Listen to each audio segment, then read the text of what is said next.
सभी प्रेस के साथियों का बहुत बहुत धन्यवाद और आभार प्रकट करना चाहता हूं। मैं सबसे पहले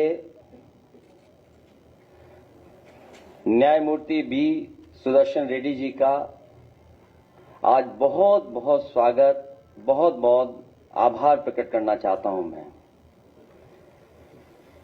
उनका जीवन परिचय के बारे में हम सब जानते हैं और आज जिन राजनीतिक परिस्थितियों में उपराष्ट्रपति का चुनाव होने जा रहा है और हम लोग जिस न्याय की लड़ाई लड़ रहे हैं उसके लिए एक न्यायमूर्ति से अच्छा विकल्प और क्या हो सकता है। लगातार संविधान को लेकर के, कानून को लेकर के, न्याय को लेकर के, हक को लेकर के, विचारधारा को लेकर के लगातार इंडिया गठबंधन हम सब के प्रत्याशी इस न्याय की लड़ाई में इनसे बेहतर विकल्प और क्या हो सकता है। हमें उम्मीद है जो न्याय के पक्षधर हैं वो अपनी अंतर आत्मा की आवाज पर हमारे कैंडिडेट के पक्ष में वोट डालेंगे। भाजपा उपराष्ट्रपति जैसे पद को एक विचारधारा विशेष से बांधना चाहती है। ये देश हित में नहीं है, इसलिए हम अपने अधिकारों का सदुपयोग करते हुए अपना उम्मीदवार खड़ा कर रहे हैं।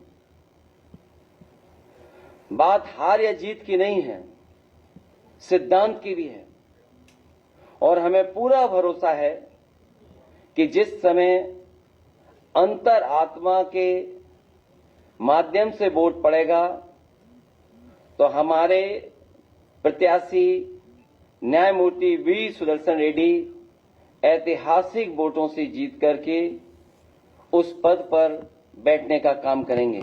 मैं एक बार फिर न्यायमूर्ति वी सुदर्शन रेड्डी जी का, कांग्रेस पार्टी के नेता प्रमोद तिवारी जी का, प्रदेश के अध्यक्ष जी, कांग्रेस पार्टी के पीसीसी अध्यक्ष और हमारी पार्टी के सभी नेताओं का मैं बहुत बहुत धन्यवाद और आभार प्रकट करता हूं।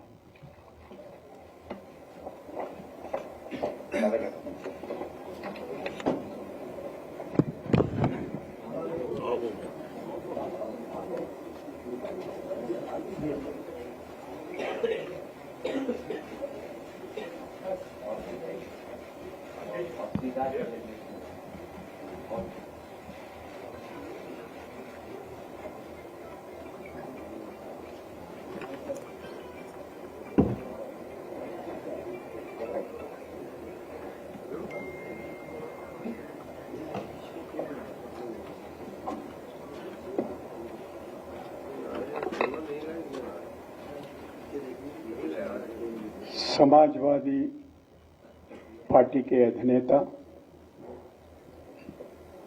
प्रिय मित्र श्रीमान अखिलेश यादव जी, मंच पे उपस्थित साथियों, friends from media, ladies and gentleman, आप तो सोच रहे होंगे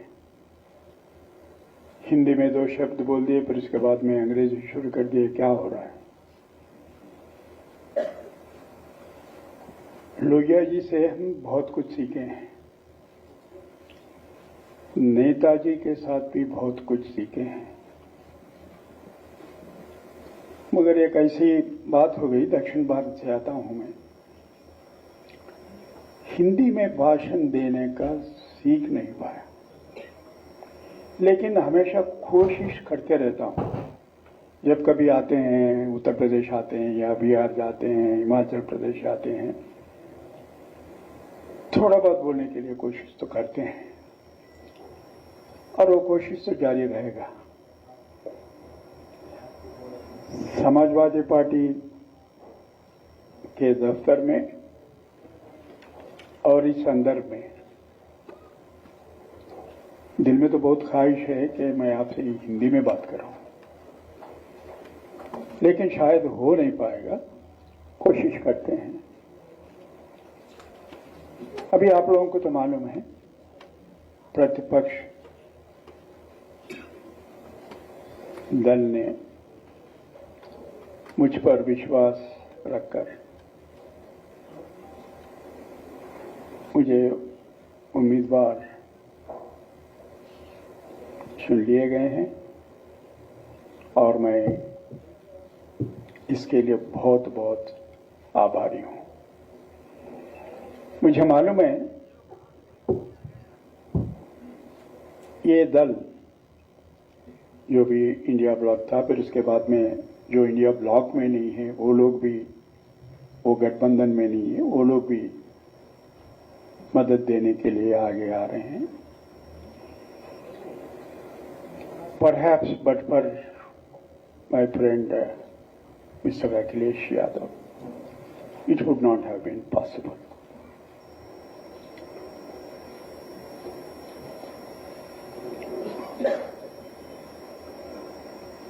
अभी दिल्ली में केजरीवाल जी से मिला था, परसों मैं चेन्नई में था, तिरु स्टालिन जी से मुलाकात हुई, फिर रोज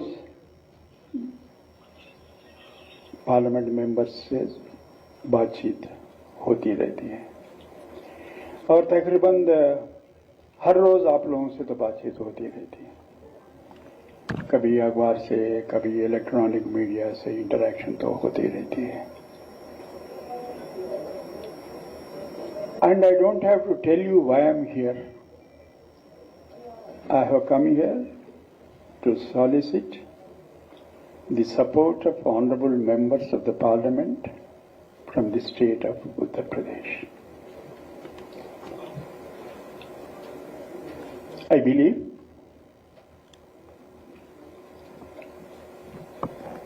the office of the Vice President of India, which is only next to that of President of India, is not a political office. It's a high constitutional office. अभी श्रीमान अखिलेश जी बोलते हुए एक बात आपके सामने रखी दिए हैं कि ये कोई पॉलिटिकल इश्यू नहीं है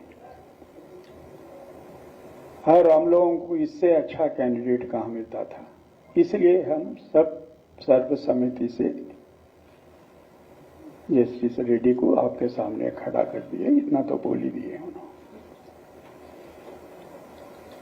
अब उनसे मैं समर्थन फिर आपके सामने पूछने की जरूरत नहीं है मुझे, क्योंकि मैं यहाँ पे खड़े होकर आपके सामने जो बात कर रहा हूं उसके पीछे उनका बहुत बड़ा रोल है। अभी मैं कोई पॉलिटिकल इश्यूज पे बात नहीं करूंगा, इसलिए मैं आपको बोला हूं कि ये पॉलिटिकल ऑफिस नहीं है। And my journey with this constitution of India has begun in the year 1971 when I have entered the bar. और यहाँ पे लिखा हुआ है, preamble is staring at us. Those are the values for which I stood and assured the nation through you that I will continue to do so.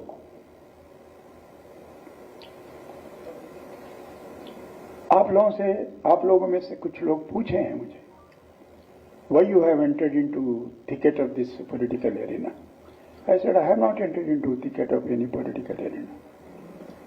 It's a high constitutional office, once occupied by philosopher, statesman, educationist, Dr. Sarvepalli Radhakrishnan, another educationist, Dr. Zakir Hussain, a former diplomat and an elderly, most respected person, Dr. K.R. Narayanan. Of late, Sri Hamid Ansari ji. More than anything, my peer, Chief Justice of India, Hidayatullah, presided over the office of the Vice President. These are the people, source of my inspiration to accept so gracefully offered to me, for which I am grateful to all the opposition political parties. And through them, I appeal to all the members of the political parties, irrespective of their color, creed, etc., to consider my candidature on its own merits. Thank you, ladies and gentlemen. If any couple of questions, if the President permits, perhaps it's for him to decide, and if you think I'm capable of answering them, I will do so within the time allocated to me by the President. Thank you.